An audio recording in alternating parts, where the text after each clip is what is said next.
It's like a sharknado, except with poop. Stop with the questions. Celebrate. And then they say, is Donald Trump an intellectual? Trust me, I'm like a smart person. Yosemite's one of the wettest we've ever seen from the standpoint of water. Mike Lindell's a conspiracy. But you haven't. Person, woman, man, camera, TV.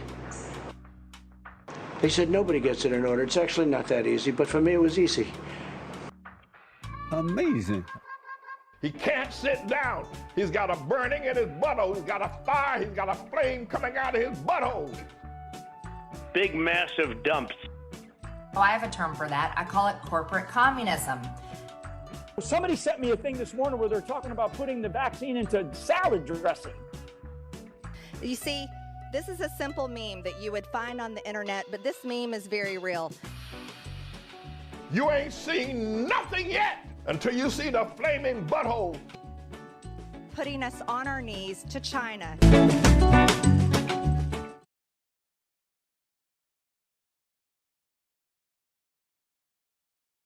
And then they say, is Donald Trump an intellectual? Trust me, I'm like a smart person. Oh no! Stop it. Stop it. Oh man, I'm sorry.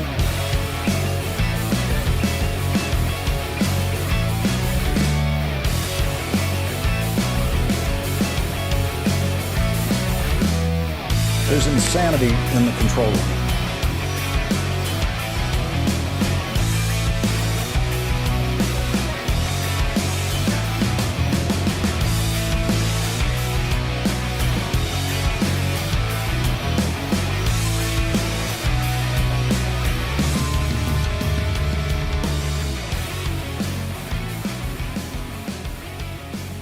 Hey everybody, Tuesday, welcome to the show.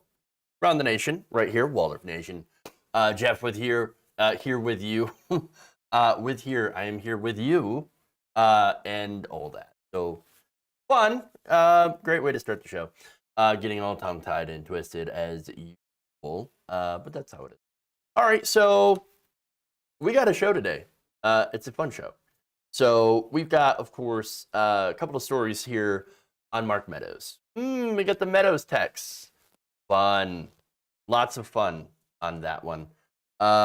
We have Mike Pillow. Different kind of story for Pillow Talk today. Should be a lot of fun. I think you'll enjoy that quite a bit. We got MAGA chuds knocking on people's doors about voter fraud. And the reaction is amazingly hilarious. And then, of course, we've got disastrous news. We have, of course, more evidence, as if we need any more, about, how corporations always put profits over people. So, as usual, disaster, and actually natural disaster, the tornadoes that happened. All right. Like I said, that's a rundown of what we're going to talk about today on the show here. If you haven't already, please like and share the stream. You know what's interesting? So all this week, nobody has said anything about my new glasses. Y'all, what's going on here? New glasses. Come on. New style of frames and all that. Nobody even noticed. What am I, chopped liver? Come on. No, I'm kidding. I'm actually kind of surprised, though, that nobody said anything. Oh, hey, fancy new glasses. Hey, my eyes are in the chat. Fair enough. Thank you. No, this is funny. I know, I'm shameless. Look at me. Miss TDR and Indisputable. At least you can watch me. At least. Good. Thank you. Can we even call them natural disasters anymore? We created this weather. Well, I mean, look, we have definitely had a gigantic influence on the climate. But again, I think scientists are being incredibly careful in saying that you can't just pin singular weather events on climate change. Definitely influence, but you can't pin it all on it. I think that's what they mean by that. But anyway, lens crafters. These are not even lens crafters, by the way. New hairstyle. Nice. Very nice. Let's see. So, yeah, I got those stories. I don't think I really want to touch the Hassan, that discourse. Apparently there's a new C word on the block you can't say, and it's not 4 letters. So I'm not going to do that. But anyway, that's something that I don't want to touch. Not with a 10-foot pole. But let's just say that Twitch is banning people for certain things, certain words, but not for other words, certain slurs, but not for other slurs, apparently. And so pretty soon they're going to ban you for saying Karen. That's what's going to happen on that. No, not Chud either. Not Chud. No. Yeah, Real and N, you've got the right of it. By the way, I do love, some crackers and cheese. Delicious, delicious. Saltines. Not quite salty, but I do love saltines with chili. David Pakman is banned for court coverage. Right. Karen is a behavior, not a race. I agree with that. And also, again, to agree with something Lance was saying, it's that it's not even a gendered term at this point. A man can be a Karen, a male. There could be a male Karen. It's just it's an attitude. It's a privileged. I would say, any person who believes that they are super, super privileged and will immediately ask the manager. And men and women both will ask the manager. Sometimes men will be a lot louder. So we're saltine Americans. I like that. But yeah, look, Twitch bans, they're handing them out like candy. Really, really strange stuff. Very, very strange. There's hard trip. You're gonna make me hungry. Seriously. What about those whose name is Karen? Again, even somebody whose name is Karen isn't necessarily a Karen, if that makes any sense, because you have to have the Karen attitude. If you were asking the manager to speak to the manager over stupid, ridiculous things, that makes you a Karen. Yes, there's Karen, and then there are Karens. And there is a difference.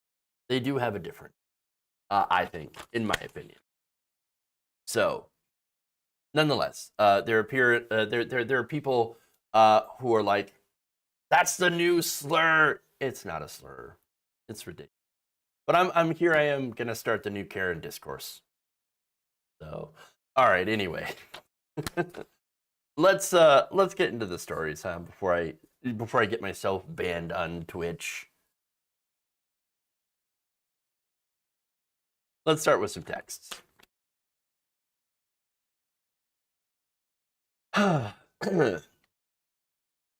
Text messages between Mark Meadows and at least 3 different Fox News personalities have been revealed by the committee to investigate what happened on January 6th.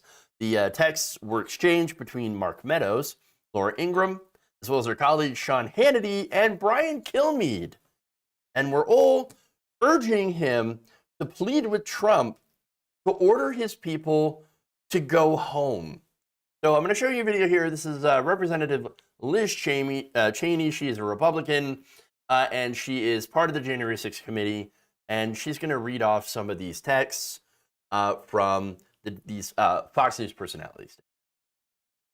According to the records, multiple Fox News hosts knew the president needed to act immediately. They texted Mr. Meadows, and he has turned over those texts. Quote, Mark, the president needs to tell people in the Capitol to go home. This is hurting all of us. He is destroying his legacy, Laura Ingraham wrote. Please get him on TV. destroying everything you have accomplished, Brian Kilmeade texted. Quote, can he make a statement? Ask people to leave the Capitol, Sean Hannity urged. All right, so a couple things about these texts. Number one, I mean, they saw what was happening at the Capitol and were obviously horrified, like the rest of us. Now, the difference is, of course, we are horrified that there was violence and that there was an attempt to overthrow the election or overturn the election. They saw this and was horrified, like, oh no, that's going to make us look bad. So that's the difference. They knew it wasn't peaceful. They knew exactly what was going on. They knew. And all they were doing is basically saying, okay, Mark, you got to talk to Donald Trump. You're his chief of staff. Tell him to do something, or else they're going to ruin it for the rest of us. They're going to ruin it for the rest of us. So, look, secondly, by the way, and this is what's more important here.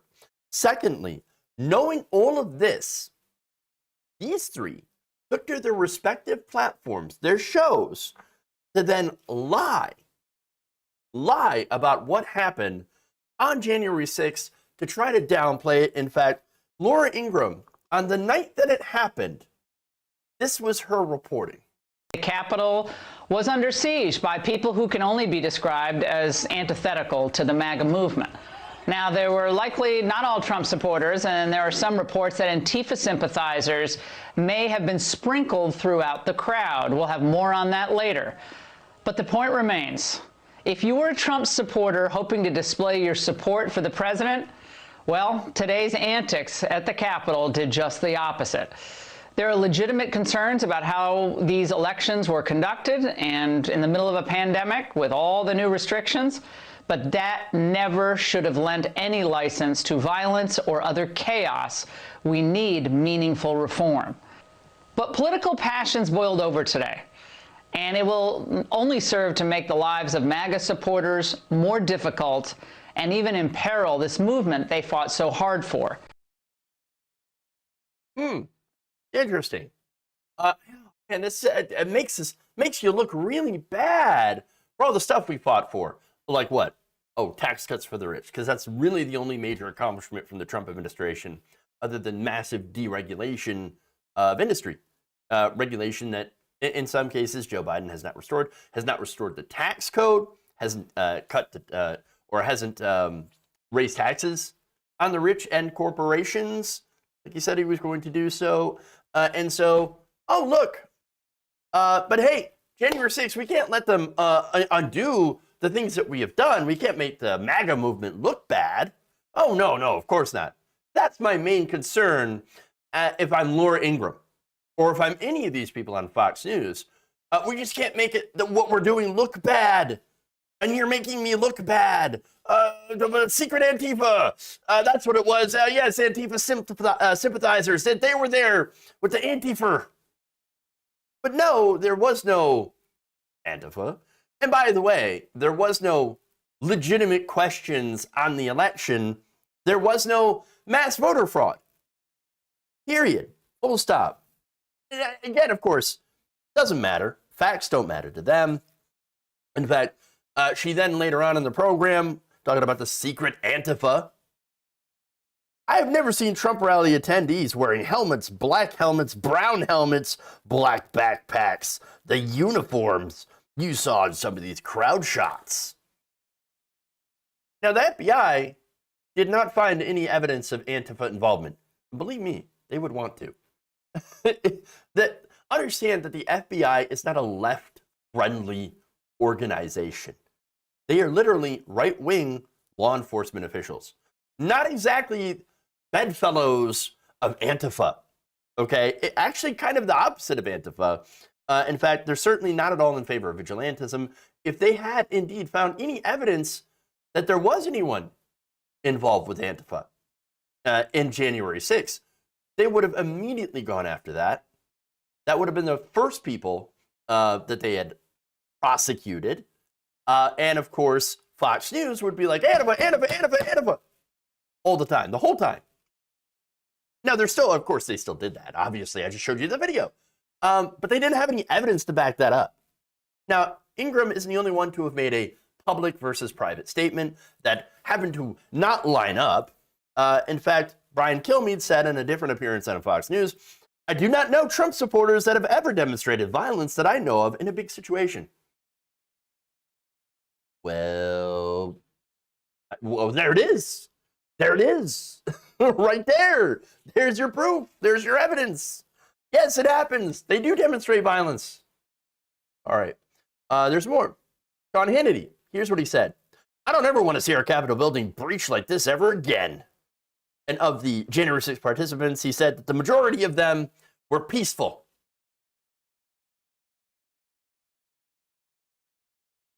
Ah, yes, the notoriously peaceful Capitol rioters that smashed windows, beat police officers, weird shit, literal shit, all over the walls and the floors of the Capitol building, the laptops, like, oh no, we gotta get the Nancy Pelosi's laptop so we can steal it and we can find out the secrets of the deep state. By the way, the narrative that they have created for not only downplaying this, oh, they're peaceful, whatever. Now, on Monday, Hannity had equated the January 6th riot with protests that followed the murder of George Floyd, because that's immediately what they do. So somebody's like, hey, January 6th, there's actual riots, there was violence. Oh yeah? Well, look at the riots that happened in George Floyd. They burned down Minneapolis. No city's burnt down. I think they burnt down like an Arby's.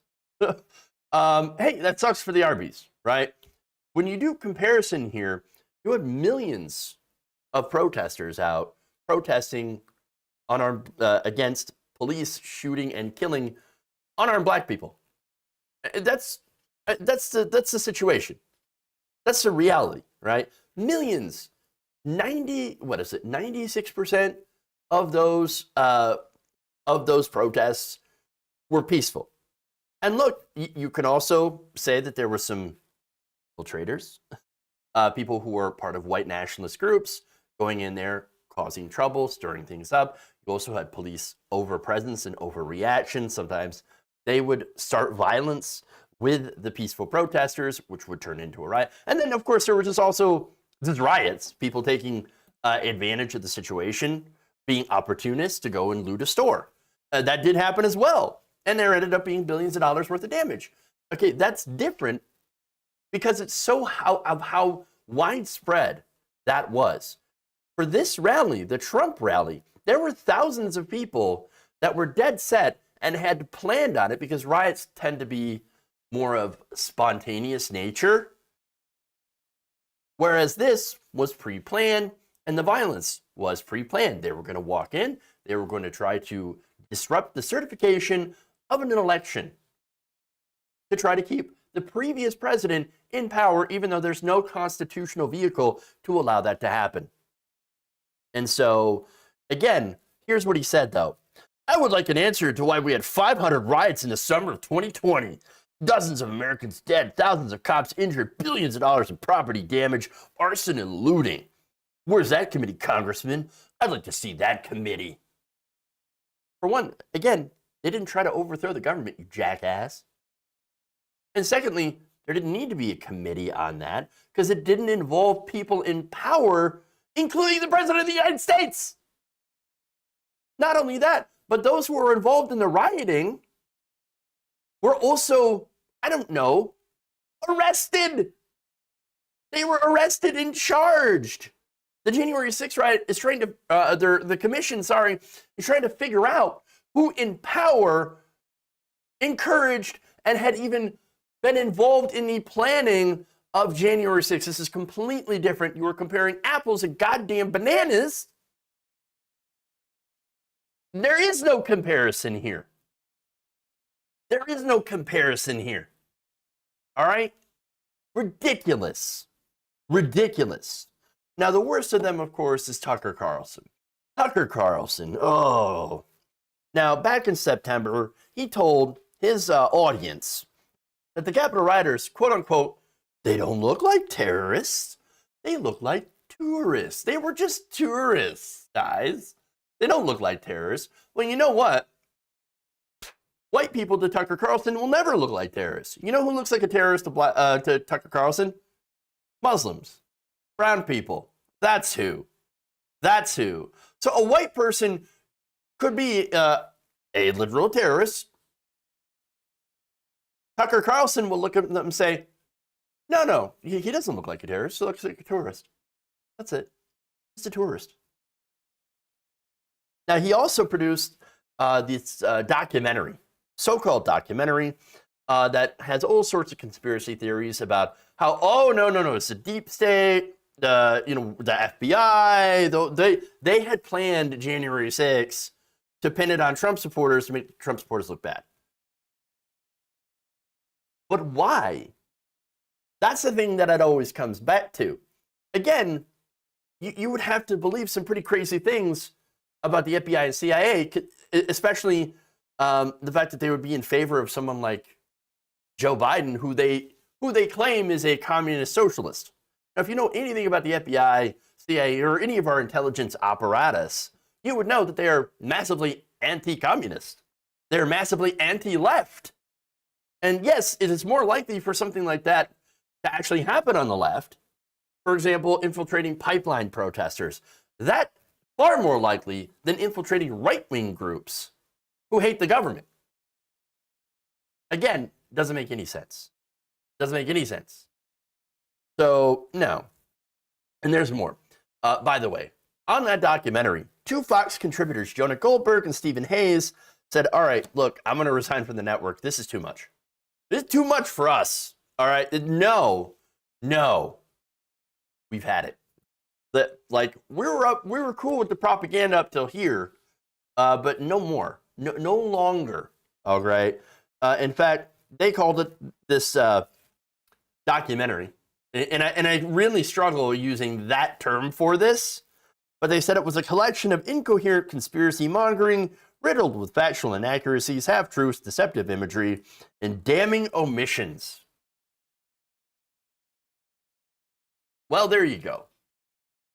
So now, again, even after we have the facts that have come out, and we have guilty pleas and sentences for many people that have been involved in the Capitol riots, you have Fox News that continues to this day to try to downplay or ignore the riots entirely. In fact, this hearing, guess what? This hearing is being completely ignored on Fox News. Mark Meadows goes on Fox News, was not asked about the texts, wasn't asked about anything other than, oh, you've been found in contempt. What do you think about that? It is a way to bring down Donald Trump. From what? Bring him down from what? He's not in power anymore. Unhinged. And again, why is this not being played on Fox News? Because they don't want the audience to see the messages they sent to Mark Meadows. That's why. Because then, if that happens, the truth might come out.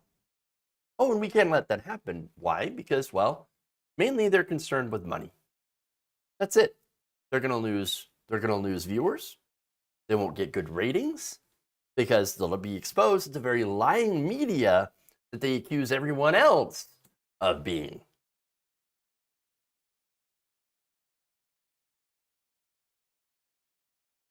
All right.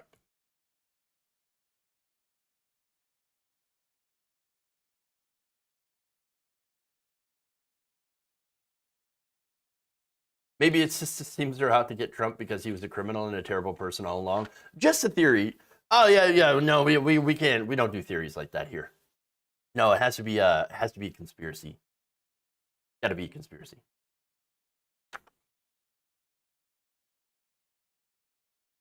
In the leftist circles that congregate, the coup was a meh. Well, that's because some leftist circles want their own, maybe not coup, but want an overthrow of the system. And I'm familiar with those circles, by the way. The overthrow, the violent overthrow of capitalism circles. I'm not quite in that circles. I'm not quite in that. But I understand that's why there are some out there in that are like, oh, so what? That's kind of like what we want to do, but only from the left. So, again, I'm not in that group. Let's just say that. All right. There's more. I disagree greatly with Ben Burgess on that. Let's just say that.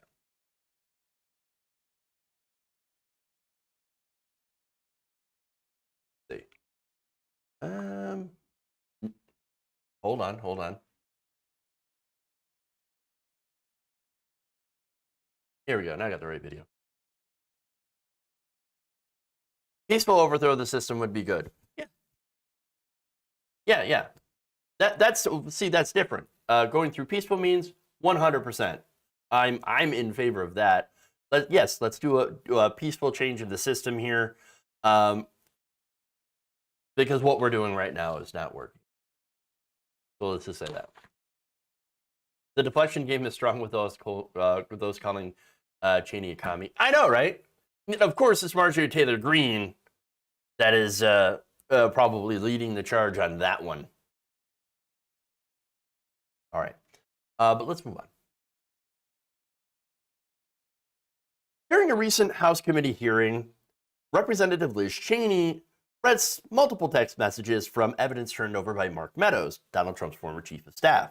Now, those texts, of course, included Fox News hosts and other Trump allies begging him to take action to call off the Capitol rioters who were storming the Capitol building on January 6th. So now it's important to note that Trump, when this was happening, did absolutely nothing. He just sat back and grabbed some popcorn, maybe some hamburgers and some Diet Coke, and just sat there and watched with glee as they tried to take over to try to put him back into power. Now, we also know that Trump, when finally addressing the rioters, was clear that they weren't going to overturn the election. When it was clear, I should say, he had to redo multiple takes. In fact, this is from Jonathan Karl's book that was released earlier this year. At first, Trump, who reportedly boasted about the crowd size, pushed back against the members of his team who wanted him to put a halt to the rioting. And even when he relented and agreed to film the video, Trump reportedly had to go through several takes before he actually stuck to the script. An aide present for the recording told Karl, in earlier versions, Trump never actually told the crowd to disperse. He eventually did in the final version.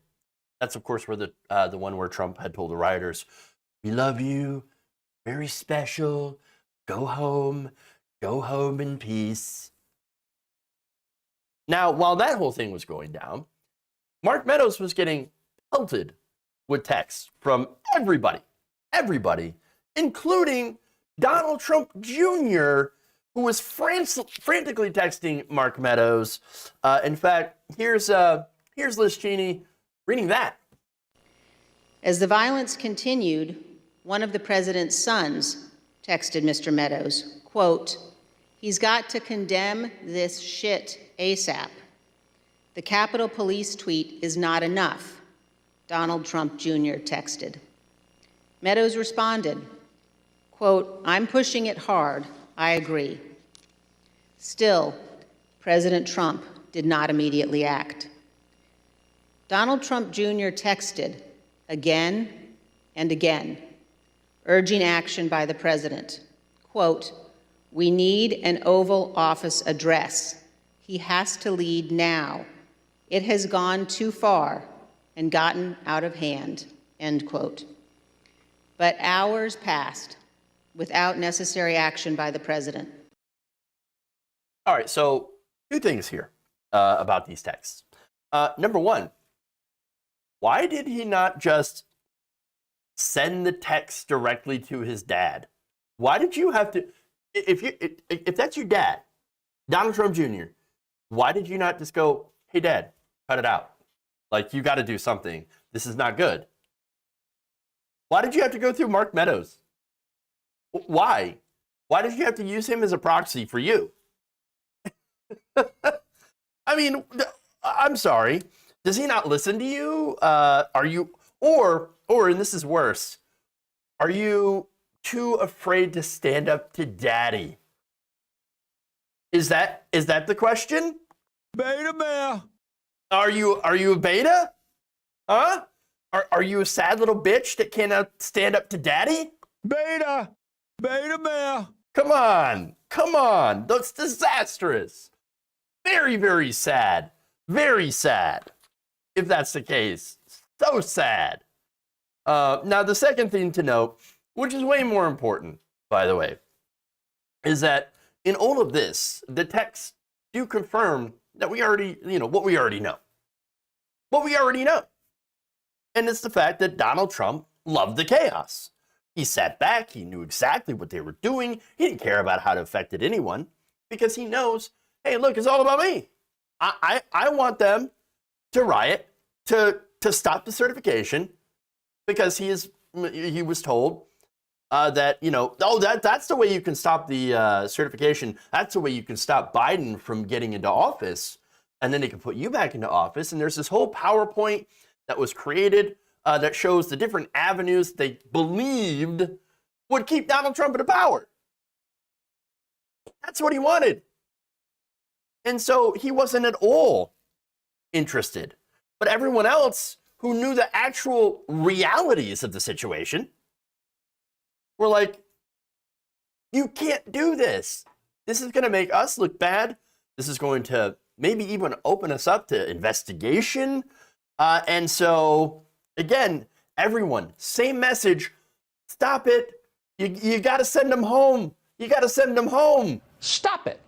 Just stop. Just stop. Go out there and tell them to stop. Please, you're going to ruin the whole thing for us. So, and again, that's all that they were concerned about. How they look. How anything connected to them looks. Their brand. That's it. So, just to show you and to illustrate how just disgusting everyone in this story actually is, Mark Meadows included, which, by the way, Mark Meadows turned over these texts and then immediately stopped cooperating with the committee. Because of course he did. Because of course. Now, the worst part, though, and the thing that I get pretty dejected about, is that even all of this, even knowing all of this, and having the evidence right here, is anything going to happen to them? Is anything going to happen to people at the top? Don Jr. going to get in trouble? Is Donald Trump going to get in trouble for this? No. Is it going to be a low-level staffer? Maybe. Maybe. But Kennedy, Ingram, Brian Kilmeade, Tucker Carlson, Steve Bannon? No. Well, maybe Steve Bannon. I don't know. Steve Bannon, maybe Mark Meadows, but it ain't going to be anybody at the top. Not going to be anybody with a modicum of power. Nobody's going to touch them or Donald Trump at all. Sad. And it is sad. It is sad. Okay. Hey, KF Logan, thank you for the raid, by the way. Let me do a proper shout out to you for that raid here. Welcome, raiders on Twitch. Rating, very good. It's a good thing. KF Logan 1875. Everybody give him a follow back. Appreciate the raid. Thank you. Welcome, raiders. All right, we got more stories, so we're gonna go to a pillow talk segment where we make fun of Mike Lindell.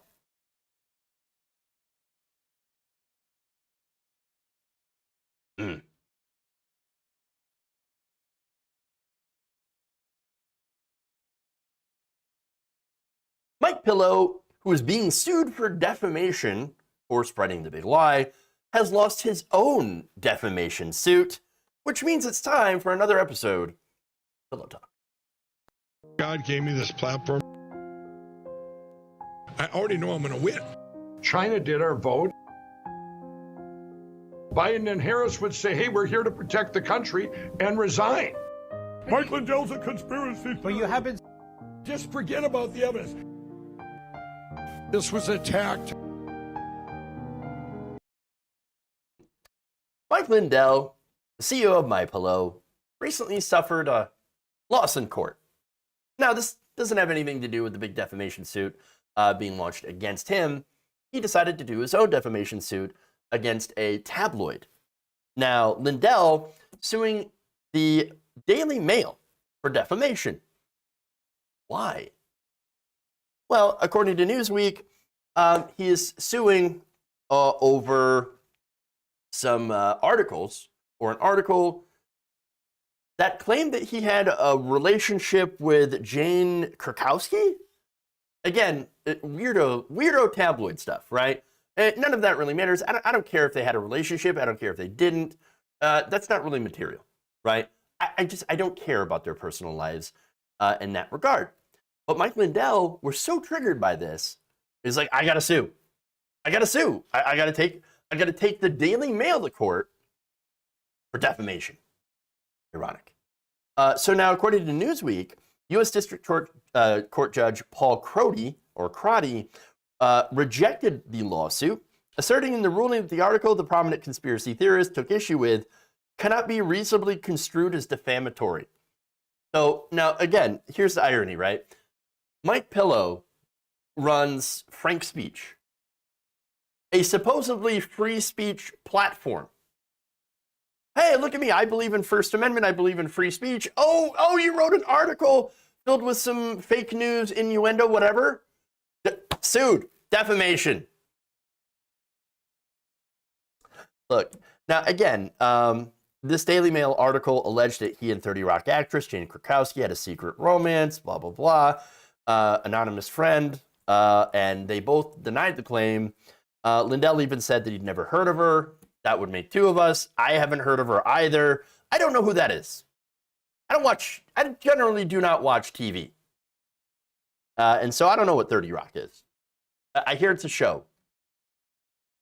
Now, the judge claimed that Lindell's entire suit was just based on nothing. Dating an actress, secret or not, would not cause public hatred, shame, ridicule, or other similar feeling towards Lindell, which of course is the definition of defamation. The judge insisted that dating an actress, secret or not, would not cause that ridicule, or any similar feeling towards Lindell. He also claimed that his argument had not identified any statements in the article that a reasonable person would view as defamatory. Well, I mean, to be fair, sure, reasonable, yes. Yet, I don't think Lindell is a reasonable person. He still believes that China hacked our elections. I mean, along with the Italians, the Iranians, and whoever else he can think of at the moment. I don't know. Just everybody. That they hacked our vote. Who? They did. I don't know who did it, but they did. I have the logs to prove it. Now, Lindell's other argument here is that the one line in the article had damaged his reputation. Imagine being Mike Pillow and saying, I can't believe someone else had damaged my reputation. Dude? Really? All right. But no, he says it damaged his reputation because it involves alcohol, that he had pursued her with champagne. Now, Lindell runs a recovery network because he was a former crack addict or heroin addict, whatever. I think it was both, probably. And so he said, well, look, alcohol, I mean, if people think that I'm chasing her down with alcohol and having this weird relationship, well, that damages my authority as a servicer to people who are addicted. Now, here's what the judge said about that. He said the purchase of alcohol is a legal and ordinary act. It is even more problematic, if even more problematic depictions of alcohol consumption, such as underage drinking or alcoholism, routinely fail to qualify as defamatory in New York courts, surely no reasonable reader, again, there's that word, could find it offensive to exchange champagne or other bottles of liquor as gifts between romantic partners. The ruling also comes after the Daily Mail's response in an attempt to defend itself. So now, again, as I mentioned, the Daily Mail is a tabloid rag.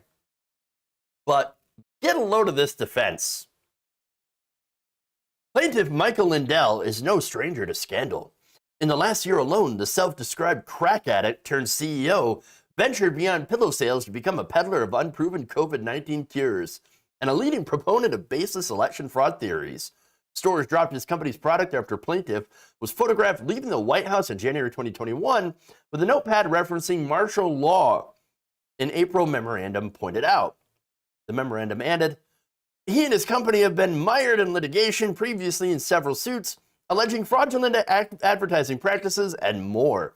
Yet plaintiff has made a federal case out of statements in an article about his rumored consensual romantic relationship with a popular award-winning actress, claiming that these references irreparably harmed his reputation. Damn. So, oof. There are no good people in this story.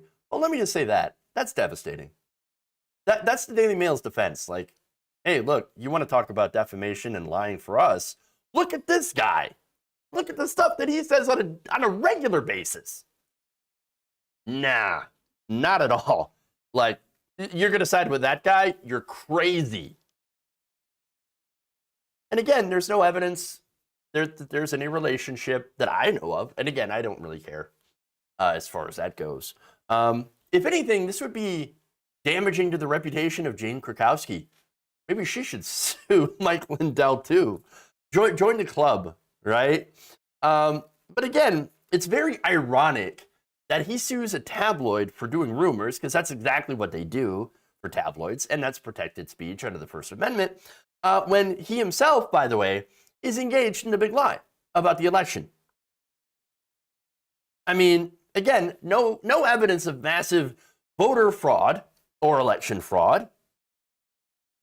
So I guess what it comes down to is, in this case, the Daily Mail is just better at doing fake news, rumors, and innuendo that Mike Pillow could ever be. They're just so much better at it.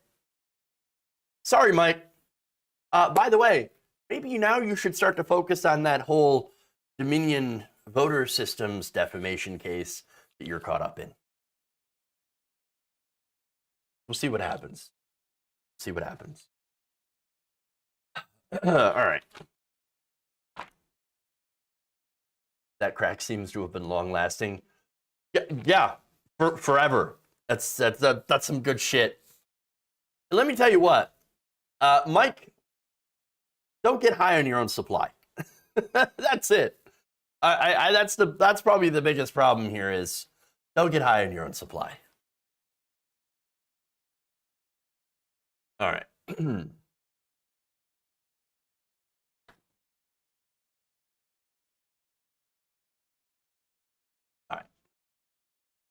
Supporters of former President Donald Trump and proponents of the big lie are going around and knocking on people's doors. Why? Apparently they're taking it upon themselves to find the fraud. They got to find the voter fraud. What is it, hiding behind the couch? Is that why you're going to people's houses? Is it like behind the windowsill? Like what? Behind the what are you doing? What are you looking for? Well, anyway, according to a recent report from BuzzFeed, homeowners are not pleased at MAGA chuds showing up to their door, asking to see their votes, and having their information. So just imagine, like, you're sitting at home, you're chilling in the living room, whatever, and some Trump supporters show up at your door and like, where were you? Did you cast this ballot? Here's all your information that I got from your voting. Did you do this? Is this you? Did you do the fraud? Did you get paid by Joe Biden in China? Tell them to get the fuck out of here. Yeah, it's like none of your business who I voted for. Like, get out of here. Now, let me give you more details about this. So these grassroots groups have taken to going around knocking on doors to try to talk to voters in different states, including New Hampshire, Arizona, Colorado, Michigan, Pennsylvania, Florida, North Carolina, Utah, Nebraska, hoping to prove that Trump was a victim of voter fraud. Now, again, the fraud doesn't actually exist. Actually, you know what? Scratch that. There is a fraud actually going on. Big fraud, the greatest fraud. And the people who are out there knocking on the doors that are looking for it, they're actually the ones that have been deceived. They have been defrauded themselves. The big lie is actually one of the best examples of how a lie gets foisted on people, so much so and repeated that they actually end up believing it. And they believe it so much that they literally come to your house and knock on your door. And for example, in New Hampshire, BuzzFeed's Sarah Mims reported one exchange between a homeowner and a member of the Integrity Group who would only give his first name as Dean.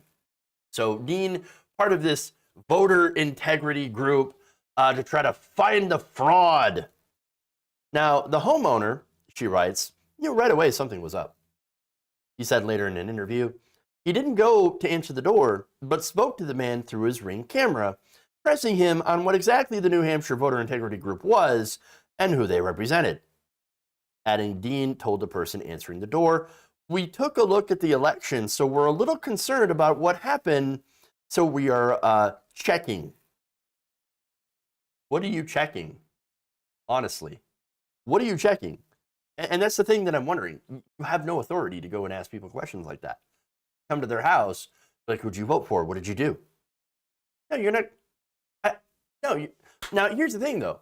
Like, I will volunteer that information. Yes, I voted for Joe Biden. Was he my first choice? Absolutely not. Was he better than Donald Trump? Yeah. Even as disappointed as I am in the Biden administration, and honestly, I'm not all that disappointed because I didn't expect much. I mean, and if you want more details on that, I recently spoke to Farron Cousins of Ring of Fire about Biden's first year. Again, not really impressed. But at the same time here, I'm honest about my vote, but you don't have to be. You don't have to tell people who you voted for. And that goes for Trump supporters too. If you're too embarrassed to admit that you voted for Donald Trump, that's fine. You don't have to tell people. I'm not going to ask. And you know what? You don't have Biden voters going around asking people, hey, do you vote for Donald Trump? You don't have to share that information if you don't want to. And so that's what's stupid and ridiculous about this entire thing. But anyway, this is what happened. The homeowner, a Democrat, tells him to go to hell and get off his property. Dean replies cheerfully, that'll be a nice trip. Thank you. And then adds, I'll see you there. Wait, why would you see them in hell? You're like the good Christian that's good. That doesn't make any sense. But anyway, okay, well, look, a lot of this doesn't make sense, okay? And there's more. Around town that Saturday in early October, other people were knocking on doors, specific doors, people who live there year-round. They had information, and this is disturbing. They had information on the residents, their names, whether they voted, and if they did so in person or absentee. In response, 2 Waterville Valley residents called the cops, according to police reports. Mims wrote, before adding, city officials are also getting calls from aggravated homeowners. In fact, Rye Town Clerk Donna Dakota said her town got an abundance of calls from concerned citizens and residents when the New Hampshire Voter Integrity Group started knocking on doors there. She advised them of their rights. They did not have to speak. They did not have to open the door. Noting that members of the group are explicitly told to not talk about any political party and never to ask who someone voted for. One resident who didn't want to give his name out of fear of retaliation explained what happened when he answered the door. One Waterville Valley resident said that's exactly what 2 people at his doorway asked him, at which point he gave them 5 seconds to leave. The canvassers cleared out, but the man said he was furious that, quote-unquote, 2 dumbasses had come calling, asking about personal information. Mims reported, adding that he told her, I was enraged. I am to this day offended at the whole notion that there was any wide-scale election fraud. I was like sputtering mad. I called the police dispatch. Explaining that he believes there's more to the visits just asking about 2020, he continued, once you start knocking on people's doors and telling them that you're part of a volunteer organization trying to hunt out voter fraud, you got to imagine that part of it. They're looking for disciples. Now that's interesting. So they're looking for people to recruit. That's a possibility, to come out and to canvass with them. Now, another homeowner from Waterville Valley who gave her name as Whitney also said this. She said the encounter just felt stranger as the conversation went on. I just assumed that by the end of the conversation, they were looking to prove voter fraud in favor of Trump. Primarily because who else is talking about an election that's way over? Yeah, look, other than like news people like me that are debunking the nonsense, no normal person is talking about, oh, did you see the mass voter fraud? No, they're trying to figure out like, hey, gas is up, inflation is going on. How am I going to do this? The student loans are restarting soon. The Biden administration has decided, not to cancel student loans, any amount of student loans, and to let payment continue, even though we are facing massive inflation, gas prices, etc., COVID-19, the Omicron variant, all this stuff that's happening. I got to figure out that. I'm not worried about the 2020 election. I'm not worried about any of that. And yet those people are, because they're focused on this. So now the other thing is, of course, is what's interesting that I want to point out is they only want to prove voter fraud happened if it helped Joe Biden. Now, on this show, I talked about many different instances that voter fraud actually did happen. Now, that voter fraud, however, seems to be very inconvenient to their cause because it's been perpetrated by Trump voters. In fact, just today, we have a story from the Daily Beast. 3 Republican residents of the Florida retirement haven, The Villages, have been charged with voter fraud. In fact, they cast multiple votes in the 2020 election. In fact, Click Orlando identified the 3 as Jake Ketchick, 63, Joan Halstead, 71, and John Ryder.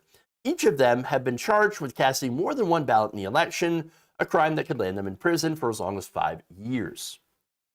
Ketchick, allegedly voted by mail in Florida while also casting an absentee ballot in Michigan. Halstead is accused of voting in person in Florida and as an absentee ballot as an absentee in New York. And Ryder apparently voted or allegedly voted in Florida and an unspecified out-of-state location. Oops. Ketchick and Halstead reportedly turned themselves into police, while Ryder is said to have been arrested at a Royal Caribbean cruise ship terminal in Port Canaveral. Because of course. Now, all 3, you're going to be shocked to find out, I already gave it away, they're registered Republicans in Florida. And the 2 Facebook pages belonging to Ketchick and Halstead show a lot of posts supportive of President Donald Trump. But of course, they had to have voted for Biden, obviously. And then secret Biden supporters. Yes, yeah, because of the fraud, right? The fraud. No, we know where the fraud's coming from. The fraud isn't coming from Democrats. The fraud is coming from Trump supporters who are too deep into the cult. Too deep into the cult. And by the way, they did exactly what Trump wanted them to. He told them to vote twice. Vote twice. Just vote twice. Vote for me twice. There's lots of voter fraud, so we might as well just do voter fraud of our own. Except that there was no voter fraud on the Democratic side. But there's massive amounts of voter fraud. Well, I shouldn't say massive. But there are few instances of voter fraud on the right wing that have been caught. Because guess what? The system works. The fraud is in the house. All right. So let's go to disaster. And an actual disaster.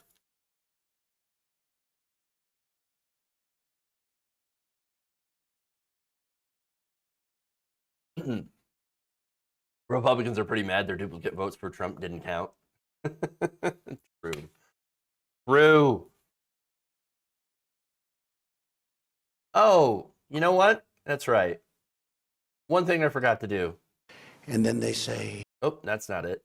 Dumps. Big, massive dumps. There we go.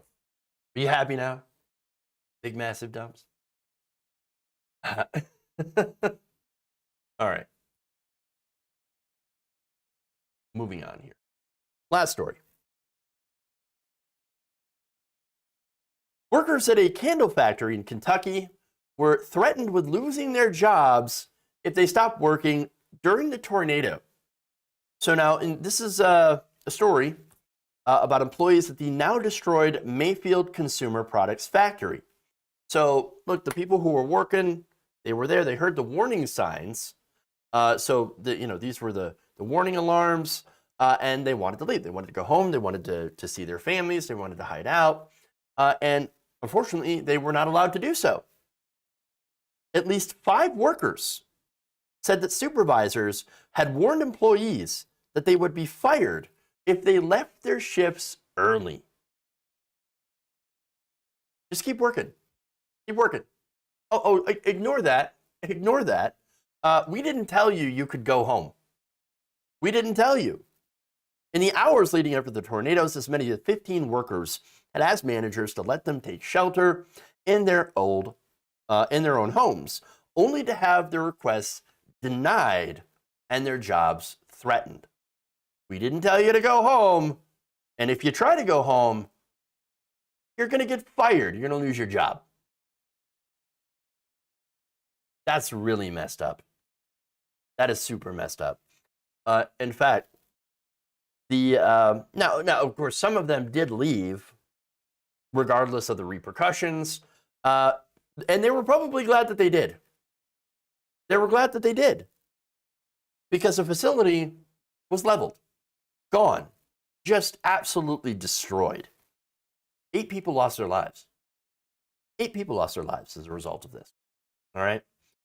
Now, one of the people injured in the storm was Michaela Emery, a 21-year-old woman who worked at the factory. She actually is in a hospital bed due to the injuries that she has sustained during the collapse. And she had said in an interview that workers first asked to leave shortly after the tornado sirens sounded outside the factory around 5:30 p.m. People had questioned if they could leave or go home, said Emery. Now, she stayed. She decided that she was going to stay because she wanted to get some overtime. But she also wasn't sure if anyone else had got the offer of overtime as well. Now, she overheard some of her fellow employees had asked the managers to go home, and that supervisors and team leaders said, no, you can't leave. In fact, here's what they said, quote, "If you leave, you're more likely to be fired. I heard that with my own ears." Another employee, Haley Condor, backed up that account. She said about 15 people asked to go home during the night shift shortly after the first emergency alarm. She noted that there was a 3 to 4 hour window between the first and second emergency alarm when workers should have been allowed to go home. Initially, Condor said team leaders told her they wouldn't let workers leave because of safety precautions. So let's just stop there, right? I get that. That's not actually a bad reason. Like, hey, we think it's too unsafe for you out there. Now, you should still not, force people to stay, but it should be more of like, hey, we think it's really, really dangerous out there. We would strongly advise you to stay here, hunker down in the building until this is over, and then you can go home. That's probably what should have happened. Unfortunately, that's not what happened. Because after the first alarm, they kept everyone in the hallways and in the bathrooms. Once they thought the tornado was no longer a danger, they sent everyone else back to work. Okay, danger's over. Get back to work. Get back on the line. Now, anyone who wanted to leave should have been allowed to, said Condor. Another employee, Elijah Johnson, had said this. I asked to leave, and they told me I'd be fired. Even with the weather like this, you're still going to fire me, he asked. The manager responded by saying, yes, you're going to get fired. Johnson then said managers went so far as to take a roll call in hopes of finding out who had left work so they, of course, could be punished, be fired. Another employee, Latavia Halliburton, said that she witnessed workers being threatened with termination if they left. Some people asked if they could leave, but managers told them that they would be fired if they did. Mark Saxton, 37, a forklift operator, also said that he would have preferred to leave, but he wasn't even given the option. That's terrible. Just terrible. Now, that's the thing, he said. We should have just been able to leave. First warning came, and they just had us go in the hallway. After the warning, they had us go back to work. They never even offered us to go home. Now, that was the first warning. What about the second warning? That came a few hours later. Well, once the second tornado siren had sounded sometime after 9 p.m. On Friday, Condor and a group of others approached managers and said, okay, look, the storm's obviously not going away. Can we go home? Can we go home? And they responded, quote, you can't leave. You can't leave. You have to stay. You have to stay. And then, of course, following that second siren, the employees took shelter, and not long after, the building was hit by the tornado and just ripped apart. Just absolutely destroyed. Emery, who was standing near the candle wax and fragrance room, was struck in the head by a piece of concrete. I kid you not, she said, I heard a loud noise, and the next thing I know, I was stuck under a cement wall. I couldn't move anything. I couldn't push anything. I was stuck. Emery was trapped for 6 hours. Can you imagine? Can you imagine being stuck in that situation for 6 hours? He actually ended up with multiple injuries, burns from the candle wax, kidney damage. She's still unable to move her legs. And that's all because they didn't want people to go home. They didn't tell people, hey, this is dangerous. You should go home. We should all go home. It makes you wonder, what end stage of capitalism is this? Look, again, if they had said, look, we think that it might be safer to be here, which it didn't turn out to be, but there's no way you could have known that. But we're still giving you a choice to leave, to spend time with your, go home to your families and hunker down. That would have been fine. That would have been the right thing to do, but they didn't. They didn't. Instead, they said, no, you can't leave. You're not allowed to leave. If you try to leave, you're getting fired. You're done. You're done. Get back in the mines. Get back to work. We're more important than your family and your life. Making profits for the company is more important than your life. If you die, we can easily replace you. But we can't replace shareholder profits. I don't care if it's a deadly storm. You belong to us for 8 to 12 hours a day, sometimes longer. So you either stay or you get fired. That's it. They don't care about their workers. They don't care at all about their workers. They don't give a shit about you. They just don't. Now, of course, the company denied the allegations, basically calling them liars, all these employees. Spokesperson for Mayfield Consumer Products said this, oh, we've had a policy in place since COVID began. Employees can leave anytime they want, and they can come back the next day. No problem. All the stuff that they're saying about us not allowing them to leave and threatening their jobs, completely untrue, total lie. He also denied that managers told employees that leaving their shifts meant risking their jobs, and added, we have a 24-hour hotline that's available for employees to call about hazard pay, grief counseling, and other assistance. Oh, a company-run hotline. Yes, that's going to go very far. Oh, yes. Now, they also have a team lead, Autumn Kirks, who was working that night. They denied that people's jobs were threatened if they didn't go in. Oh, no, that didn't happen at all. No, we didn't threaten their jobs at all. Again, this is coming from management. Not buying it at all.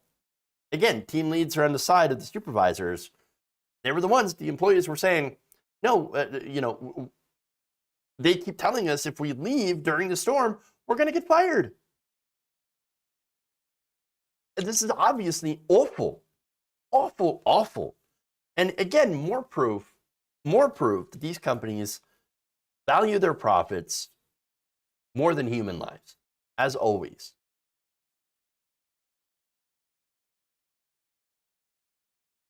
Disgusting. All right. That's all I've got today for stories. Let's see. We've got some super chats here. Thank you, Tiffany Starr. Appreciate that for the very kind super chats. Gabby Mathis, thank you for becoming a member. Really appreciate that. That's through our YouTube. There's different ways that you can support us through Twitch, Facebook, and on YouTube. Gabby Mathis, thank you for the very kind $20. Michael Norris says apples and oranges no, capital insurrectionists and BLM protesters. That should be the comparison expression. Yeah, but that's a little long. They condense that a little bit. Yes. Let's see. Jonathan Leiter says, we're dubbing you and Farron the Poly Bears. Oh, fun. And Gabby Mathis again says, lose your life over profit. Yep. And they just don't give a damn. They just don't give a damn. All right. Thank you for all the new followers, by the way. I really, really appreciate all those. Toolman Tim for resubbing with Prime yesterday that I didn't get to. And Colossus Dragon, thank you for subbing with Prime yesterday as well. I really appreciate that. All right. Thank you all. We're going to raid, so don't go anywhere. We're actually going to raid into Left Flank Vets. It's been a while since we did that. So we'll give them a raid. Stick around for that. For everyone else, thank you. Really appreciate it. Again, support us on Patreon, patreon.com/JeffWaldorf, or becoming a subscriber on YouTube. You can subscribe to us as well on Facebook and on Twitch. All the different ways that you can support the show. All right, everybody. Thank you all. Love you, and remember, change is with you. See you back here tomorrow, same time, same place. That's 4 p.m. Eastern for the show. And remember, change.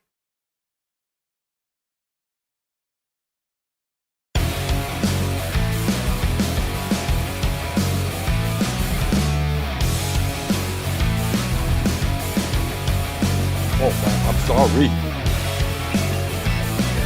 Amazing.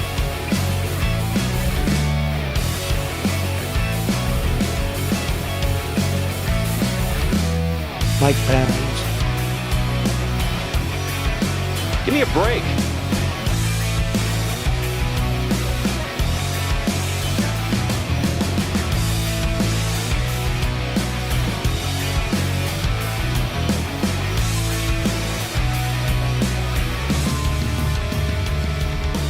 Beta! Please clap. You're kicking me out the door. You're kicking me out the door.